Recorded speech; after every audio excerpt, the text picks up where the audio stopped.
That means 15 फरवरी को film जगत और संगीत जगत के एक और महान शख्सियत और एक व्यक्ति ने क्या है इस दुनिया को अलविदा कह दिया, जिनका कि नाम है बप्पी लहरी, जिनको कि हर कोई जानता है उनके लुक को लेकर, उनके सनग्लासेस को लेकर, उनकी गोल्ड ज्वेलरी को लेकर और भी बहुत सारी चीजें ऐसी है जिनको कि लेकर उनकी पहचान की जाती है। और मोस्ट इंपॉर्टेंटली उनको डिस्को किंग के नाम से भी हर कोई जानता है, क्योंकि उन्होंने क्या है म्यूजिक इंडस्ट्री में या फिर म्यूजिक वर्ल्ड में डिस्को सॉन्ग्स को इंट्रोड्यूस करने वाले कह सकते हो काफी हद तक वही है। आज हम उन्हीं के बारे में बात करने वाले हैं, उनके जीवन से रिलेटेड कुछ एक चीजें हम अपने इस वीडियो में डिस्कस करेंगे। सो बिगिनिंग फॉर विकुंज में आपका स्वागत है। सबसे पहले बात कर लेते हैं बप्पी लहरी जी के बारे में। तो बप्पी लहरी जी का जन्म का नाम, दैट मीन्स कि जब उनका जन्म हुआ था तो उनका नाम था आलोकेश लहरी, जो कि एक बंगाली ब्राह्मण फैमिली जलपाईगुड़ी वेस्ट बंगाल से बिलोंग करते हैं। उनका जन्म 27 नवंबर जलपाईगुड़ी वेस्ट बंगाल इंडिया में हुआ था। इसके अलावा जलपाईगुड़ी में कब हुआ था? 27 नवंबर 1952 में उनका जन्म हुआ था। अगर हम उनके ऑक्यूपेशन की बात करें तो वो एक सिंगर थे, कंपोजर थे, एक्टर थे, रिकॉर्डर थे, प्रोड्यूसर थे एंड पॉलिटिशियन भी थे। और इंस्ट्रूमेंट्स की बात की जाए तो वो तबला बजाने में, पियानो बजाने में, ड्रम बजाने में, गिटार बजाने में, सैक्सोफोन बजाने में और ढोलक तक बजाने में भी काफी ज्यादा कहते हैं कि माहिर थे। इसके अलावा हम पॉपुलरली अगर हम बात करें तो उनको हम डिस्को म्यूजिक के लिए हम उनको इंडियन सिनेमा में जानते हैं। अगर बात, जैसा कि मैंने आपको बताया कि वो एक पॉलिटिशियन भी है, तो उन्होंने क्या है पॉलिटिक्स को भी ज्वाइन किया था सन 2014 में। और उन्होंने वो क्या एक तरीके से बीजेपी के कैंडिडेट डिक्लेयर किए गए थे। कहां से?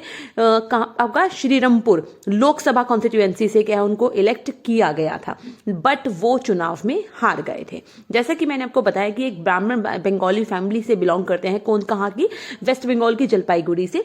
इनके जो पेरेंट्स थे वो भी कौन थे? एक तरीके से दोनों ही इनके जो पेरेंट्स हैं वो क्या थे? सिंगर्स थे, सिंगर थे वो भी और म्यूजिशियन थे।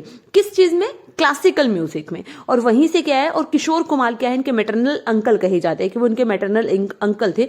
और 3 साल की उम्र से ही इन्होंने क्या तबला बजाना शुरू कर दिया था। और उसी को लेकर दैट मीन्स संगीत की जो ट्रेनिंग है सबसे पहले शुरुआत में उनके पेरेंट्स के द्वारा उनको दी गई थी।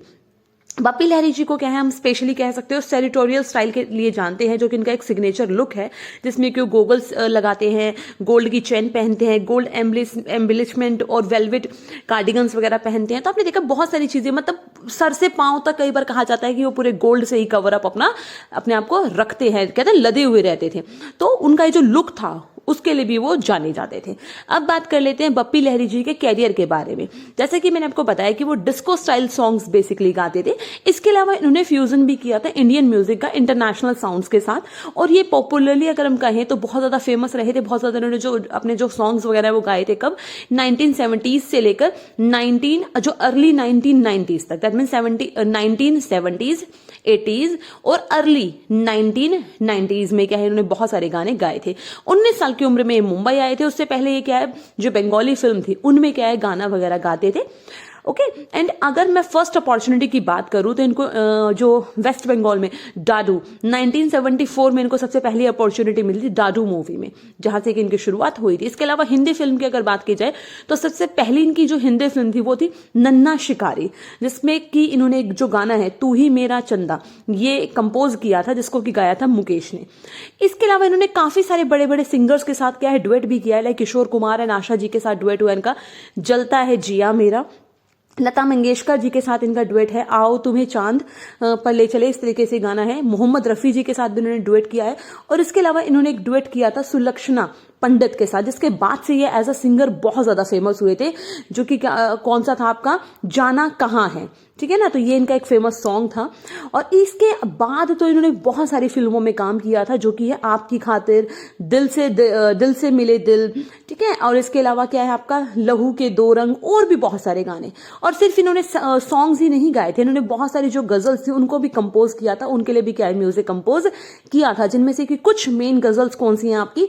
किसी नजर को तेरा इंतजार आज भी है और आवाज दी है, ये कुछ गजल्स हैं जो कि किससे बिलोंग करती है? 1985 में एक फिल्म आई थी एतबार, उससे बिलोंग करती हैं, जिसके लिए इन्होंने म्यूजिक कंपोज किया था।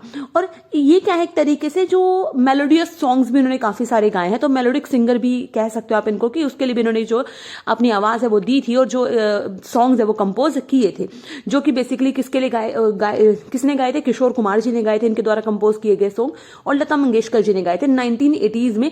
स्पेशली राजेश खन्ना जी की बहुत सारी मूवीज के जो गाने थे वो इन्होंने कंपोज किए थे, जिनमें से कि कुछ मूवी है नया कदम, मास्टर जी, आज का एमएलए, राम अवतार, अधिकार एंड बेवफा, ये कुछ मूवीज हैं।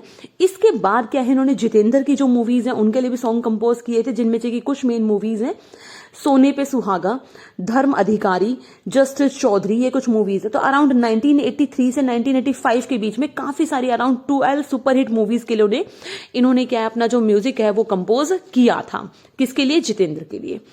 इसी वजह से इनको क्या है 1986 में इनका जो नाम है वो गिनेस बुक वर्ल्ड रिकॉर्ड में भी एंटर हुआ था, क्योंकि इन्होंने क्या है 33 फिल्मों के लिए 180 से भी जो गाने हैं वो रिकॉर्ड किए थे। इसके अलावा क्या है, इन्होंने 2016 में एक क्या है animated 3D computer animated movie आई थी, उसको क्या हिंदी में डब किया था। उसमें भी इन्होंने एक कैरेक्टर प्ले किया था, जिस कैरेक्टर का नाम था टमाटर। ठीक है, तो हिंदी में डब करने पे इन्होंने उसमें एक किरदार निभाया था। अगर इनके जीवन की फिल्मी के आपने देखा कि कितने सारे इन्होंने सॉन्ग्स गाए हैं, तो इनके जीवन की अगर मैं लेगेसी की बात करूं तो इनको क्या है film fair life time achievement award भी दिया गया था 2018 में।